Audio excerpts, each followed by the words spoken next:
Welcome back to Elevation 44. It's your girl B. If you're new to the channel, welcome. If you're returning, welcome back.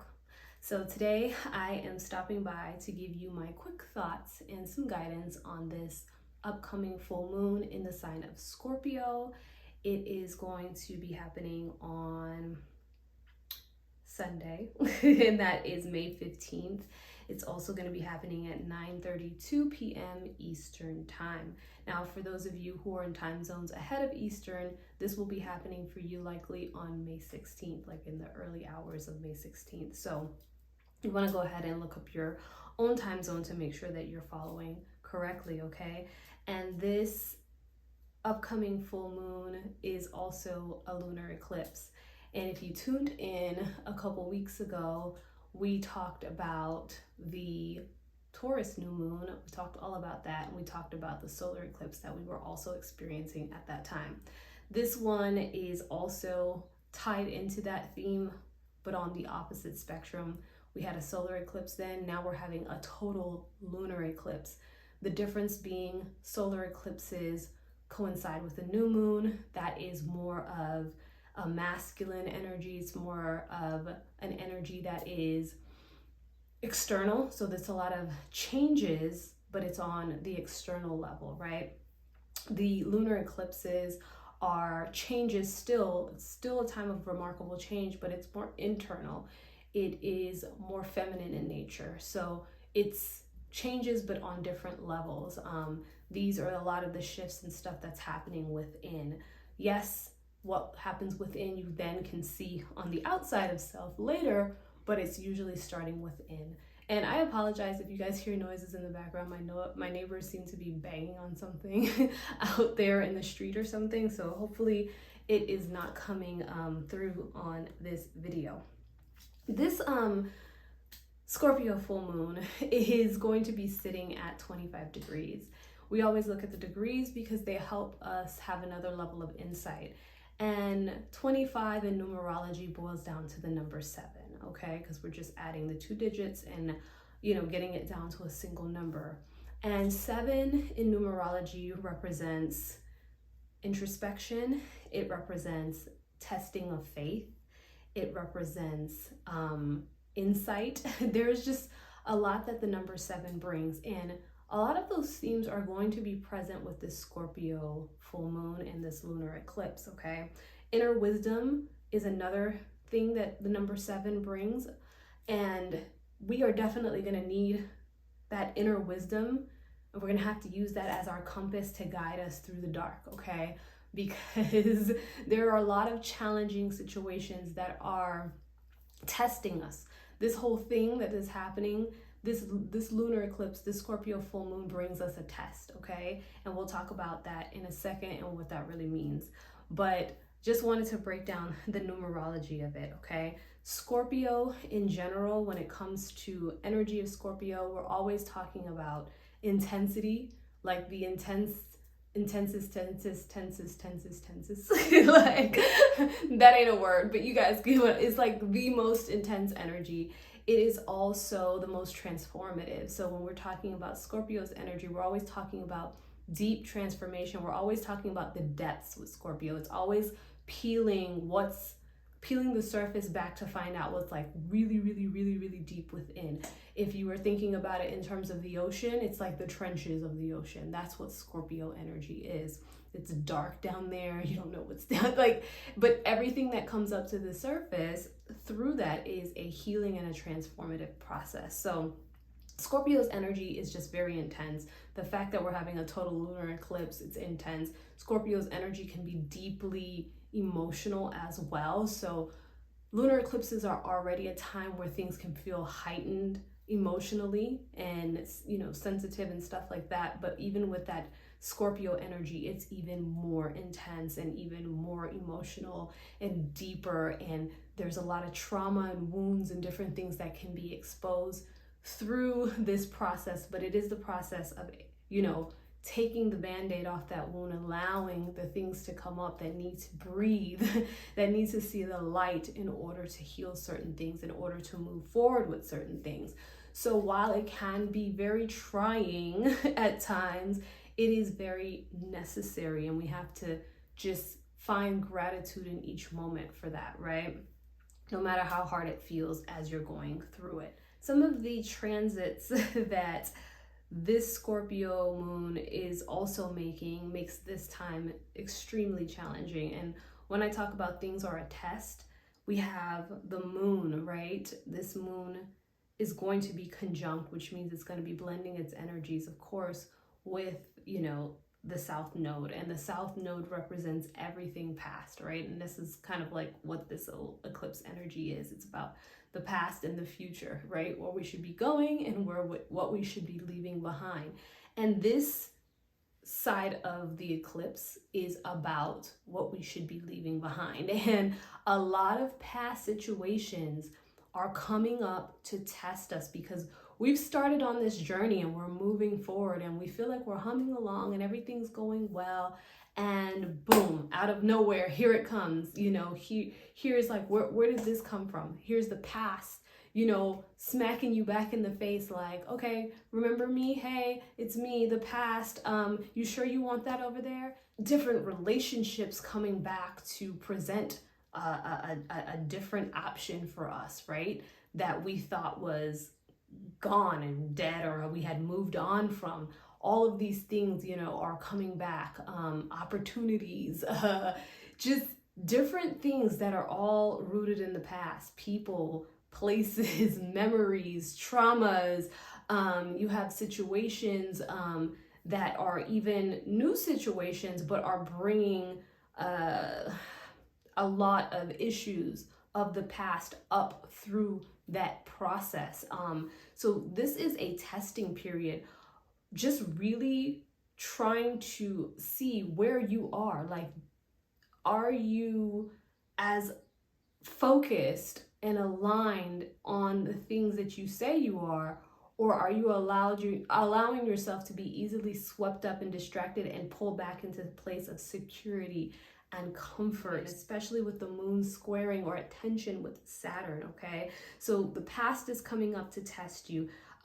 Secrets and things are being revealed. Saturn is coming in to apply that pressure, test your faith, to test your intuition, to, see how far you've progressed. And are you walking the walk? You know what I mean? Are you just talking? So that's where a lot of this is coming in. And my thing is, don't give in. Don't fall victim or get swept back up into the old, because it is presenting itself as it's something different on the surface.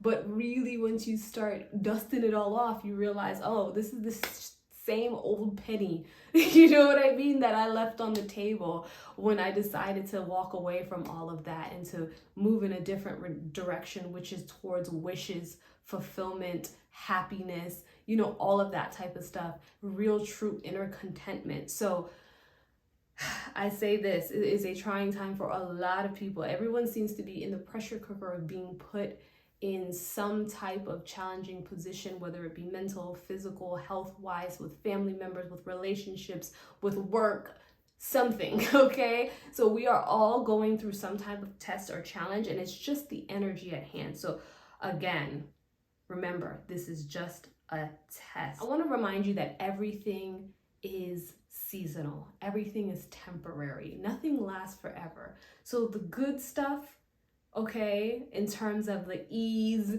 and just, periods where you just seem to be flying along and everything is just harmonious, and those moments aren't going to last forever, nor are the challenging moments going to last forever. There are going to be times, where you're going to have a season of storms and challenges and tests.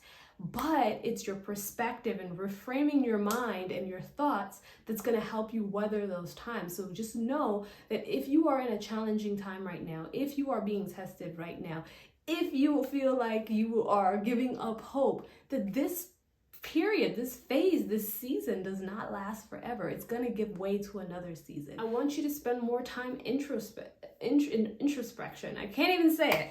In introspection this time, and just really allowing your intuition, your inner compass to guide you through, instead of allowing your mind and your fears to take over, okay? start a gratitude journal.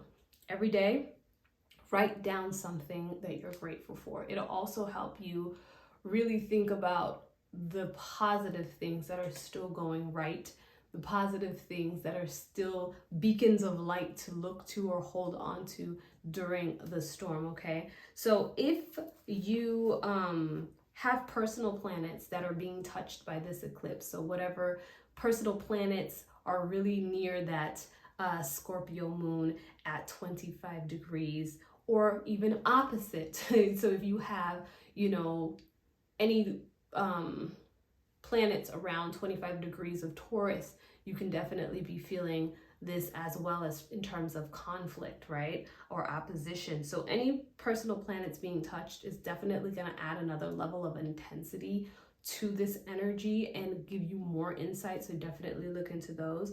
Also, the house that this full moon is falling in for you will be a significant area of focus on maybe where you're feeling a lot of this pressure being applied, in terms of facing the past, having challenges and tests come up, having secrets exposed, having things transform in a certain area. So you want to look at your house placement to see where this moon is at. And if it is on the cusp, meaning if this moon is falling like right and on the line of two houses, like let's say it's right on the line of the 9th and the 10th house, you're likely going to feel the effects in both places. So keep that in mind.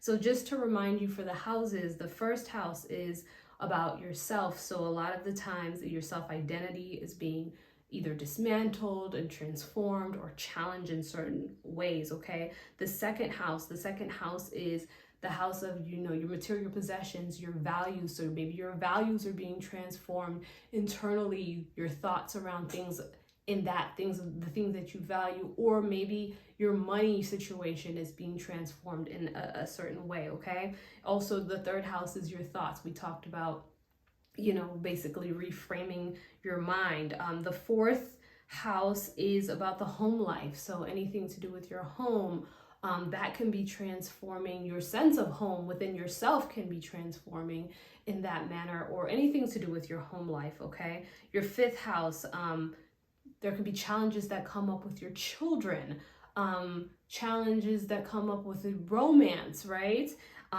Also your creativity, the way you play, your playfulness, all of that there could be challenges or there can be transformations happening or tests and different things there. Your sixth house is your house of your routines. It's the house of your health. So there can be issues or different challenges that come up through there. Seventh house, relationships, also your open enemies.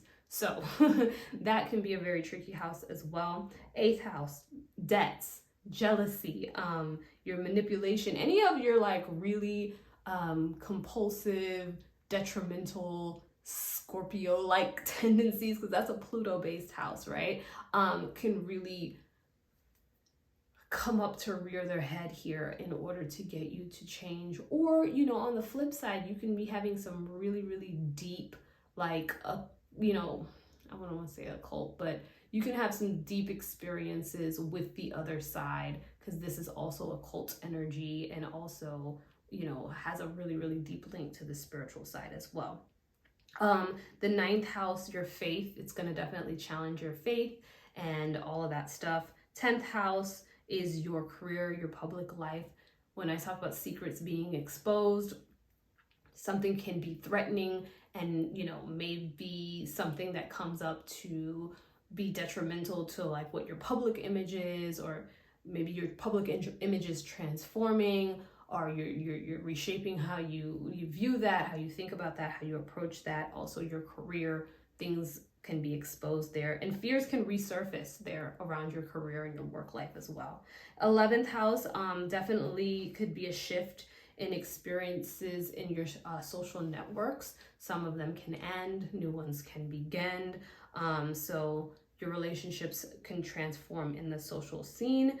And the 12th house is, all about your subconscious thoughts. So anything that's plaguing you subconsciously, traumas can resurface here. Your self-destructive tendencies also can come up here as well. So these are just a, high level overview of some of the things that you could experience there. It does not encompass everything, but I just wanted to give you some insight there as well. I always leave the link down in the description box so you can pull up your own natal versus the transit chart, so you can find out what house this full moon is happening for you. So just put in your birth details, put in the time and date of the full moon, and you should be able to see that house placement. Look for Scorpio on that chart. I think most of you are pretty well versed in how to pull up the chart and look at it, but there are tons of videos, and I think I have a video on how to find your career on the natal chart, where I explain how to look for it as well there too. So you can always go there for more guidance. I will say, if you want to check out any of the retrograde videos, I do have a video on Mercury retrograde. I do have another video on Pluto retrograde. I'll also leave those links down in the description box. They can give you further insight into like what other energies are at play during this retrograde season, and how that impacts you and what your house placement is for those retrogrades. Okay, so again, this is an introspective time. This is a time to be using your inner wisdom and your guidance to help you guide through certain situations. Don't fall for the old okie doke. This is a time of testing. This is merely a test, nothing more than a test. And the process of transformation is going to happen. So don't fight it. Just flow with it. Be easy with yourself and start that gratitude journal so that you can keep your eyes on the things that matter. Okay, so I will see you all in the next video. I'll try to remember to link everything down below. And I hope you have a beautiful Scorpio full moon. I hope you have a powerful lunar eclipse, and I hope that this time is transformative for you, but yet gentle, because it can be not so gentle sometimes. So I will see you all in the next video. Have a good one. Peace.